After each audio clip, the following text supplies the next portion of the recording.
Que bom estar aqui com você mais uma vez. Eu sou o professor Daltro Paiva, professor de Biologia, e nesta videoaula continuaremos o estudo da Fisiologia Humana. Numa videoaula já disponível para você, iniciamos a fisiologia e introduzimos o sistema digestório, tá? Eu vou chamar de parte 1, por quê?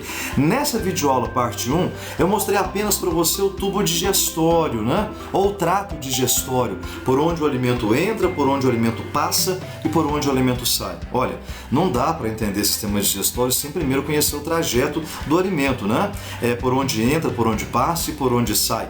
É o tubo digestório, o trato digestório disponibilizado na primeira aula de fisiologia. Eu vou chamar de parte 1 do sistema digestório. Nessa videoaula, parte 2, veremos locais de digestão. E começaremos nessa videoaula com os dois primeiros locais, a boca e o estômago, tá? Parte 1, sistema digestório, primeira videoaula, vimos trajeto do alimento, por onde entra, por onde passa, por onde sai. E eu vou revisar com você rapidamente aqui essa introdução, para ficar mais fácil de você enxergar aonde eu quero chegar com você, que são os locais de digestão, ok? Então nessa videoaula, o objetivo principal dessa videoaula é focar com você a ação das enzimas, aonde acontecerá a digestão, começando pela boca e estômago. Terceiro local, intestino delgado. Pela sua complexidade, veremos numa próxima videoaula, tá? Nessa videoaula, então, falaremos sobre boca e estômago. Boa videoaula, vamos continuar.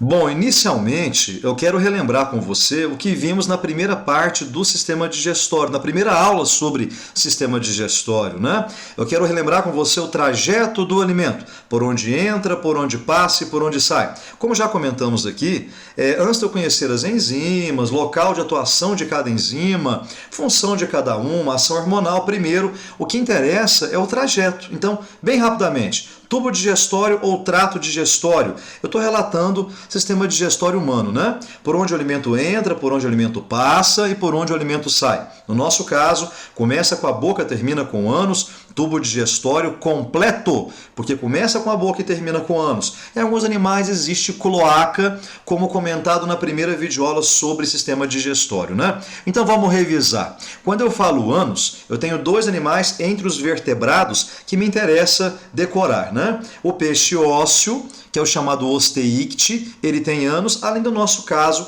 mamíferos, né? Então, ânus, peixes ósseos e mamíferos. Cloaca seriam os demais animais. Peixes cartilaginosos, anfíbios, répteis e aves, tá? Então, lembrar que começa com a boca, termina com ânus, tubo digestório completo. Alguns animais têm ânus, outros têm cloaca. Lembrar que ânus é uma via digestiva, já a cloaca é uma via digestiva, é uma via urinária e é uma via reprodutora ao mesmo tempo, né? Agora, junto com o tubo digestório, ligado a ele temos órgãos, estruturas, glândulas que vão auxiliar na digestão. Lembrando, eu chamei de órgãos anexos, já está na tela, né? O que são órgãos anexos? Alguém que vai ligado ao tubo digestório e que vai auxiliar na digestão. Glândulas salivares, dente, língua, fígado, vesícula biliar e pâncreas, que veremos ao longo das aulas aí, tá? Primeira pergunta então, vamos começar. Onde nós temos atuação de enzimas? São 3 locais: boca, estômago e intestino delgado, já que o grosso não possui enzimas digestivas, né? O grosso realiza a absorção de água e sais minerais, moléculas inorgânicas, né? Então, água e sal, que são moléculas inorgânicas, são absorvidas principalmente pelo intestino grosso. A ação enzimática eu tenho na boca, no estômago e no delgado.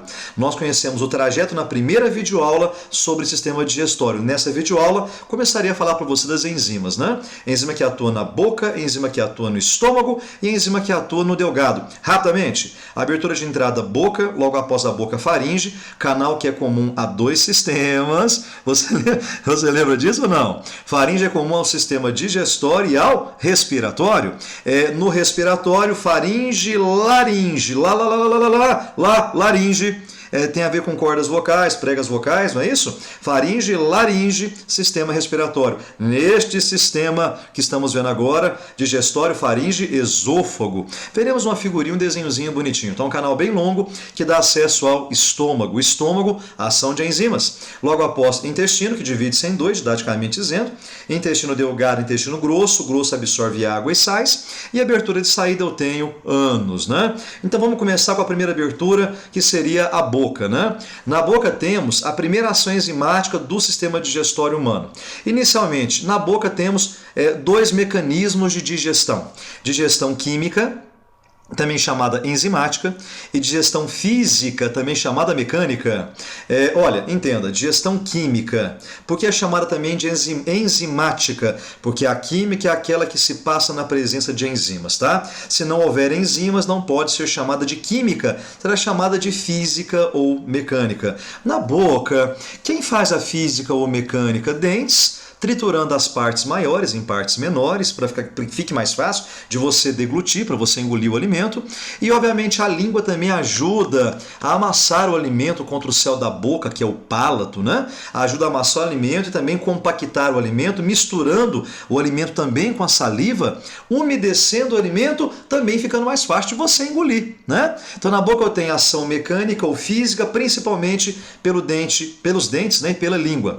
A secreção da boca, quem que a boca tem como secreção, né? Você conhece como saliva. A pergunta é, saliva é a secreção da boca. Quem produz saliva? Glândulas salivares. Nós conhecemos três principais pares de glândulas salivares, tá? As parótidas, as submandibulares e sublinguais. As chamadas parótidas ficam atrás da orelha, a inflamação dela é chamada paroditite, você conhece como cachumba.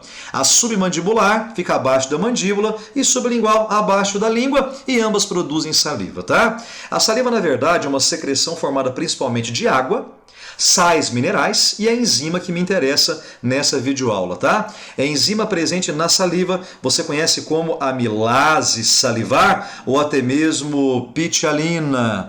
A enzima pitialina ou amilase salivar presente na saliva atua na digestão do amido. Por isso, amilase, porque atua na digestão do amido, obviamente, né? E por que salivar? Porque está presente na saliva.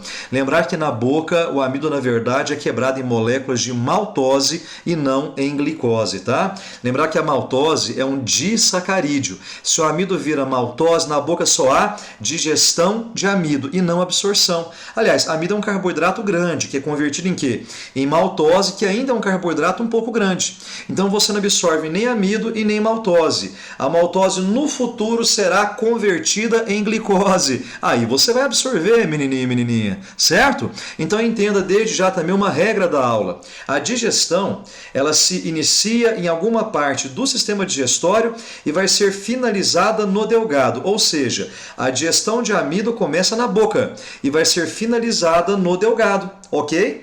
Por mais que você mastigue, entenda, o produto final da quebra do amido a partir da boca chega no máximo a 40%, tá? Por mais que você mastigue, já contando, viabilizando a ideia da boca até o intestino, no máximo 40% do amido é convertido em moléculas de maltose, tá? Ainda faltam 60%, ou seja, esses outros 60% de amido é direcionado a quem? Ao intestino delgado, e no delgado o amido será finalizado. Na boca o amido é convertido em maltose, no delgado a maltose também será finalizada, ok? Quer dizer que a enzima amilase salivar, ela quebra, digere parcialmente o amido na boca em maltose. É uma quebra parcial, porque faltam ainda 60%. Então entenda, esses outros 60% de amido é finalizada a sua digestão apenas no intestino delgado. A digestão se inicia em alguma parte do sistema digestório e se finaliza no intestino delgado. Quer dizer que a quebra do amido começa na boca e vai terminar no intestino delgado. Na boca, no máximo, 40% do amido foi quebrado em maltose. maltose, tá? Indo ao delgado, os outros 60% de amido será digerido e a maltose também será digerida, tá? No final temos glicose que será absorvida. Quer dizer que a função dessa enzima amilase salivar é a digestão do amido, classificando, amido é um carboidrato, repetindo, é um carboidrato, né? Carboidrato chamado de polissacarídeo, quer dizer, um carboidrato muito grande, é uma macromolécula. Obviamente, macromoléculas não são absorvidas, né? Na boca, o amido é convertido em maltose, que ainda é um pouco grande e não dá para ser absorvida. E devido aos sais minerais presentes na saliva, o pH da boca gira em torno de 7, mais ou menos 6,8, 7,2, pH da boca neutro, pH da boca 7. E entenda, a digestão se inicia em alguma parte do sistema digestório e é finalizada no intestino delgado. Quer dizer que a digestão de amido começa na boca e será finalizada no intestino delgado.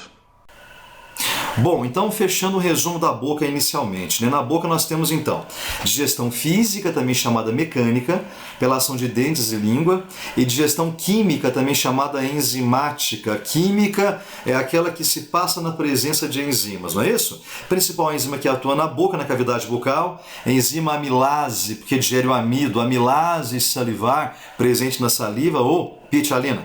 A enzima amilase salivar na boca digere amido em moléculas de maltose, que é um disacarídeo. Maltose resultante da união de glicose com outra molécula de glicose. Então, na boca, o amido é convertido em maltose. Então, na boca, o carboidrato sofre digestão e não absorção, já que a maltose ainda é um pouco grandinha, né? Ela é um disacarídeo, glicose com glicose, não dá para ser absorvida. O pH da boca é neutro, aproximadamente 7, devido aos sais que a saliva tem.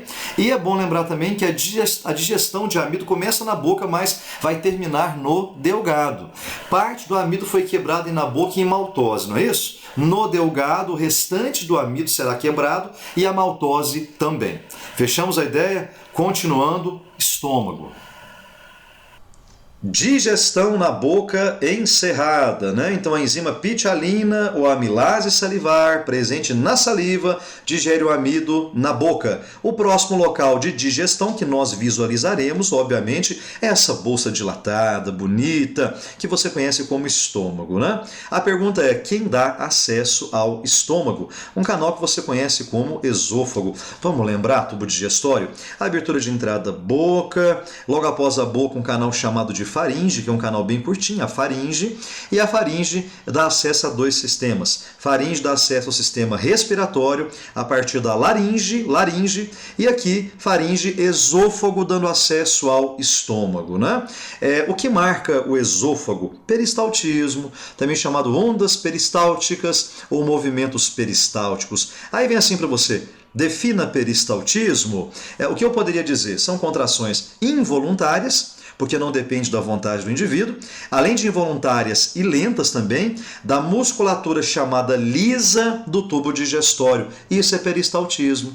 Aí, ao analisarmos a figura, percebemos que o estômago tem um anel de entrada e um anel de saída. Esse anel de entrada ao estômago é chamado de cárdia, porque cárdia ou esfíncter cárdico, pela proximidade que essa entrada tem com o coração, tá? O anel de saída é chamado de esfíncter pilórico, ou simplesmente pilórico, tá? É o anel de saída da cavidade estomacal, do estômago como um todo, tá? Além disso, temos também logo abaixo a continuação do estômago, intestino delgado, parte inicial, duodeno. O delgado divide-se em 3 regiões, duodeno, jejuno e ilho. Já vimos isso no tubo digestório, né, na primeira aula sobre sistema digestório. Além disso, sobre a anatomia estomacal, o estômago tem a chamada curvatura superior e a curvatura inferior, ok? Dentro do estômago temos várias células diferentes que resultarão na produção do suco gástrico, tá? Olha que interessante que é essa tela, um resumo geral fácil de acompanhar e fácil de entender.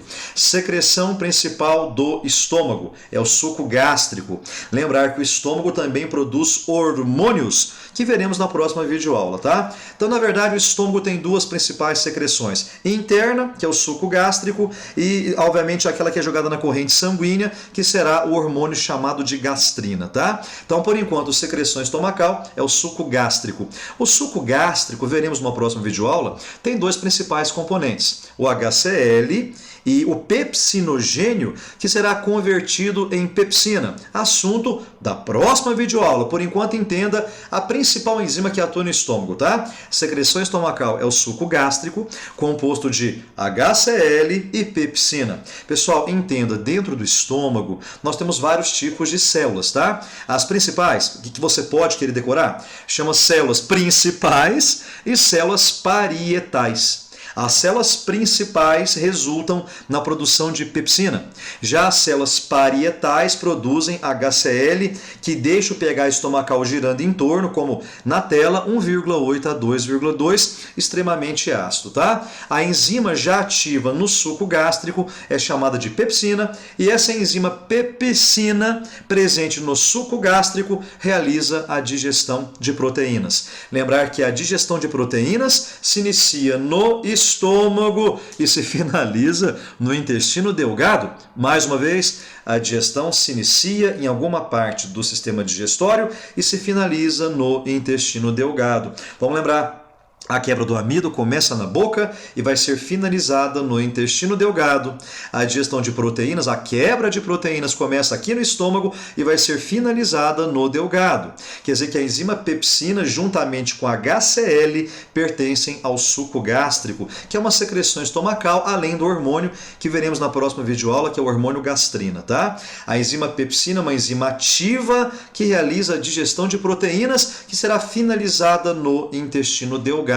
Devido ao HCl do suco gástrico, o pH estomacal gira em torno de 1,8 a 2,2. Relembrando, o suco gástrico tem os dois principais componentes, HCl, que é o ácido clorídrico, e a enzima ativa chamada pepsina. O HCl é produzido pelas células parietais e a pepsina pelas células principais.